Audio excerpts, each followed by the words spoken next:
Tonight from Normandy, a special edition of World News Tonight, honoring our heroes, the World War II veterans who stormed the beaches of Normandy 80 years ago today. Tonight, my exclusive interview with President Biden. What the president said here today about the bravery of thousands of American sons who stormed the beaches here 80 years ago, and the fight for freedom and democracy even today. Our moment with the President and First Lady at the Normandy American Cemetery. And the President tonight on the other news. Ukraine, the U.S. authorizing the use of American weapons to strike inside Russia. The President reacting tonight to Vladimir Putin's new warning. Back home, immigration closing the U.S.-Mexico border. The President's executive action. I asked the President why he didn't do this sooner. The President on Donald Trump's guilty verdict. How big of a role does he think it should play in the election?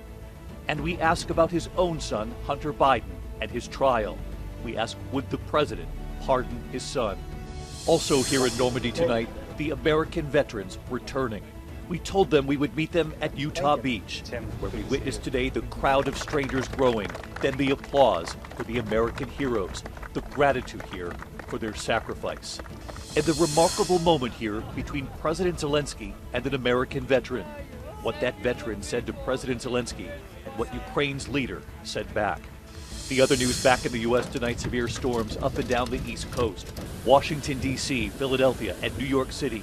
And more than 22 reported tornadoes, multiple states, and they've turned deadly tonight. The major headline in the Israel-Hamas war tonight, UN officials now saying dozens are dead after an Israeli airstrike hit a school in central Gaza. What we're learning. From ABC News, this is ABC World News Tonight with David Muir, reporting tonight from Normandy, France. Good evening tonight from Normandy, where we witnessed something truly historic today. World War II veterans returning 80 years to the day after they stormed the beaches of Normandy and changed the course of history here. Tonight, my exclusive interview with President Biden, who honored these heroes today, and the poignant moment at the Normandy American Cemetery here with President Biden and First Lady Jill Biden, what we noticed on one of the crosses, and the remarkable exchange here between President Zelensky today and a World War II veteran who told Zelensky, "You are a savior of the people." Zelensky said, "No, you saved Europe." But we begin tonight with our exclusive interview with President Biden. Ukraine, Russia, the president closing the U.S.-Mexico border. I asked him, why not sooner? The president on Donald Trump's guilty verdict and on his own son, Hunter Biden's trial. I asked, would he pardon his son? But we started with the significance of this day, our interview with Omaha Beach right behind us. It's not lost on us where we are today, what these brave young American sons did 80 years ago. And we know what we're witnessing in the world right now, the wars, the deep divisions at home. What do you think these American heroes can teach us right now about meeting this moment? Stand up, tell the truth, serve your country. You know, imagine what they had to come through. I was here 30 years ago, came in on a landing craft. You could see from out there what they saw here. The idea that they got off those boats. They got off those landing craft. Many of them died. It's just astounding. It's astounding. But what it says to me is how critical alliances are. How critical alliances are for our security. You talk about those alliances. I wanted to ask you about Ukraine. I know for years you resisted the idea of American weapons being used for any sort of direct strike inside Russia. But we did witness this shift in recent days, authorizing American weapons for limited direct strikes. Are American weapons being used right now inside Russia? They're authorized to be used in proximity to the border. We're not authorizing strikes 200 miles into Russia. We're not authorizing strikes on Moscow, on the Kremlin. Does this at all concern you, though, that it could not only escalate the war between Ukraine and Russia, but draw the U.S., the West into this in a much larger way? It theoretically could, but it's not likely. Look, the idea that Russia, this juggernaut that is absent nuclear weapons, this conventional juggernaut, you know how many troops they've lost so far? 350,000 dead or wounded without a single American troop being engaged by supplying the Ukrainians with the weapons they need. Let me ask you about what Vladimir Putin said last night. about this authorization of American weapons inside Russia. He said the supply of high-precision weapons to Ukraine for strikes on Russian territory is direct participation in this war, and again talked about Russia's nuclear capabilities. Does that concern you? I've known him for over 40 years. He's concerned me for 40 years. He's not a decent man, he's a dictator, and he's struggling to make sure he holds this country together while still keeping this assault going. We're not talking about giving them weapons to strike Moscow, to strike the Kremlin, to strike just across the border where they're receiving significant fire from conventional weapons used by the Russians to go into Ukraine to kill Ukrainians. I want to turn to Israel. It was 1 week ago you stood before the American people, before the world, with this ceasefire proposal. You urged Hamas to accept it. The first phase of this is a temporary ceasefire to get hostages out, including Americans. But it hasn't happened yet. And I'm curious, is Benjamin Netanyahu fully on board with what you proposed before the world? He's publicly said he is. Our European friends are in on it. We have to get a ceasefire. But on this relationship with Benjamin Netanyahu, you have said repeatedly that Israel has every right to defend itself, that America stands with Israel. But you also have at times said the response has been over the top, were your words. You warned about Rafah. We've seen what's happened inside Rafah. You're aware the weapons experts looked at the bomb that was used, some of the weapons that were used that killed civilians at that camp, and determined some of those weapons were American made. Is Benjamin Netanyahu listening to you? I think he's listening to me. They were going to go into Rafah full bore, invade all of Rafah, go into the city, take it out, move with full force. They haven't done that. And what they've done is they've agreed to a significant agreement that if in fact Hamas accepts it, and look, it's being backed by Egypt, being backed by the Saudis, being backed by almost the whole Arab world. We'll see. This is a very difficult time. Let me ask you about one of the major issues back home, immigration, and your executive action in recent days on the U.S.-Mexico border. As we sit here today, that border has been shut down between legal ports of entry. In January, you were asked if there was anything else you could do about the border, and you said, "I've done all I can do." What changed here, and why did you do this back then? Because we had a deal. We had a compromise that was organized and run by a very conservative senator from the state of Oklahoma, a Republican, and Democrats, and they sat for 4 weeks. They came up with a proposal that would have gone much further, would have been the most significant change in border security in our history. But guess what? According to Republicans, even the senator from the conservative senator from Oklahoma today said, no, guess what? Trump didn't want it. So he got on the phone and told people don't support it. And that's what I was hoping we'd get done, rather than me step in to take action that isn't as far as the action that could have been taken had we gotten this deal. Do you wish you had done it sooner? No, because then I would have been blamed for blowing up the agreement that was going forward, which was a better agreement than my limited ability to do so.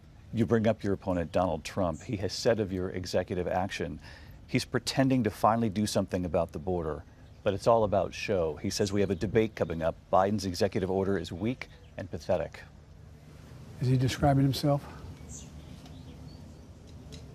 Weak and pathetic? Come on. Look, everybody knows what's happened. We had a deal. It was much broader than this, much better, much more accepted across the board. And he got on the phone and told the Republicans, don't support it. It will hurt me, it will help Biden. You did address Donald Trump and the guilty verdict on 34 felony counts before the American people. You told Americans to respect the jury and the outcome of this case. You were at a campaign fundraiser and you told the room a convicted felon is now seeking the office of the presidency. You called it disturbing.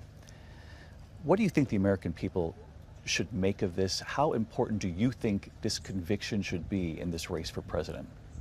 That's for the public to decide, but one thing for certain is stop undermining the rule of law.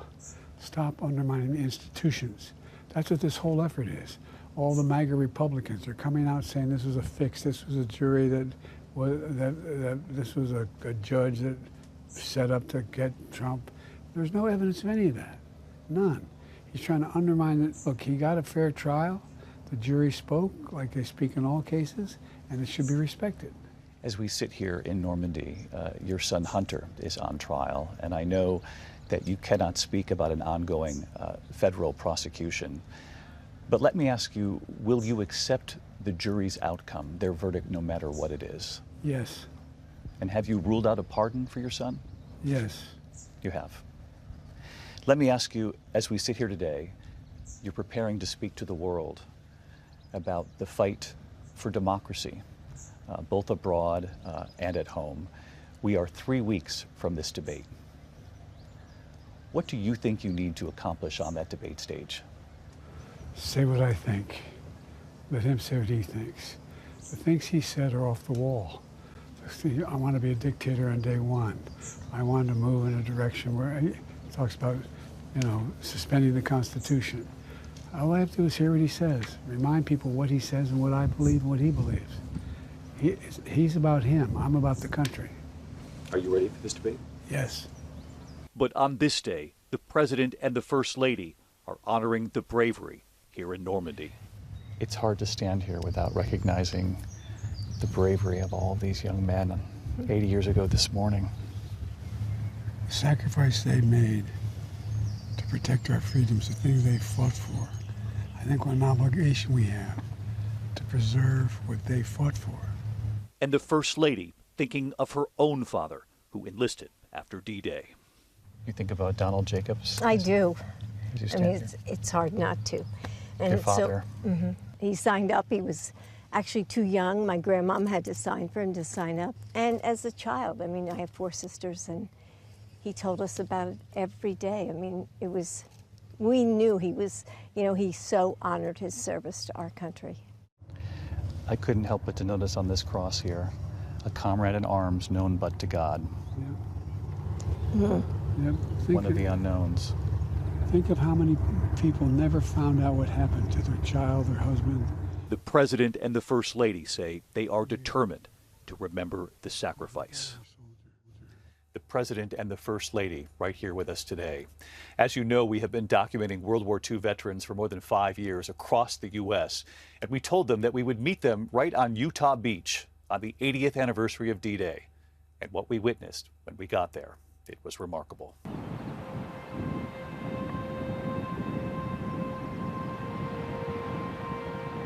It was 80 years ago this morning. Thousands of brave young men from America would storm the beaches of Normandy, the largest amphibious invasion in military history. 50 miles of Normandy coastline, the beaches with code names Utah, Omaha, Gold, Juno, and Sword. For more than 5 years, we have been following World War II veterans across the country. Jake Ruser, a combat medic, who now visits schools. Dave, nice to meet you. Nice to meet you too. Tim Canary, who has been showing up for work at the same towing garage since 1964. Tim, how are you? What an honor and a pleasure this is for me. Oh, this is an honor for me. That's my helmet during the war. Irving Locker, who landed on Utah Beach, ready to go back too. Jake, looking out his window and looking forward to this trip 80 years later. Tonight, the remarkable journey. I'm ready. These World War II veterans, many of whom have never met, arrive at the airport. The pilot with his own message. We've got veterans here on their way to mark the 80th anniversary of the invasion at Normandy. We thank them very much for their service. The applause from the people in that terminal who knew they were among heroes. The honor guard saluting them as they boarded. Thank you. Thank you very much. 80 years later, they are going back. They land in Paris and drive to Normandy, to Utah Beach. They are greeted as heroes. Thank you so much, sir. Thank you. Thank you.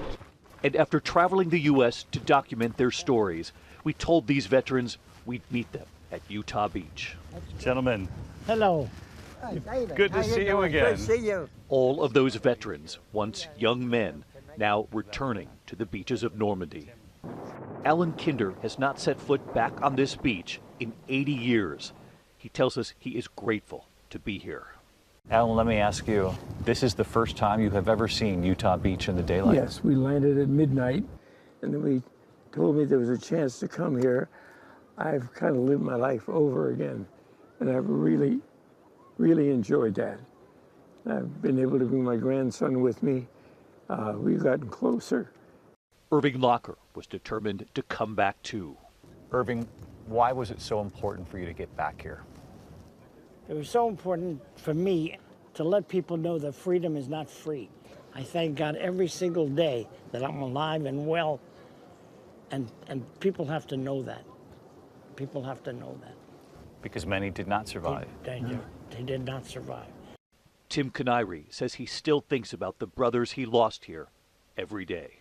Every day of my life, I think about it. Not a day goes by. It means a great deal to me to be here today, to honor the ones that lost their lives in particular.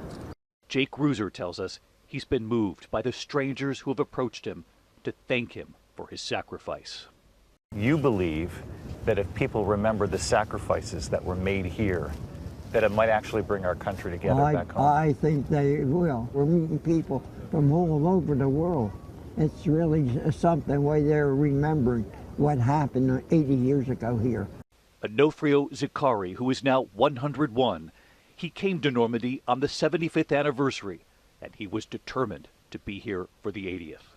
You came back 5 years ago. You're back here today. How important is it that people remember? Oh, God, we fought for freedom. And we got to have the younger generation to help us now. We're dependent on them. In Normandy today, the commemoration ceremony for the veterans who landed here on D-Day. President Biden. We cannot let what happened here be lost in the silence of the years to come. While back on that beach, Alan Kinder, who told us that all of this has been a gift because he's been able to talk about the war again, and in doing so, become closer to his grandson, Justin. Your grandfather has told me what a gift to have revisited his history with you. Yeah. Being able to come here and experience this with him, words can't describe it. I mean, it's amazing. The group helping to bring these veterans back to Normandy, the nonprofit Forever Young Veterans, knows how many of these heroes we lose every day. Do you know why they really want to come back? They want to say to their friends that did not come home, I haven't forgotten you, and I hope I've lived my life where you're proud of me. 80 years ago to the day, the American heroes returning to the beaches here. You are the heroes. Thank you. Thank you very day. much. Oh, thank you. For the world. Thank you. And the strangers who gathered here to say thank you.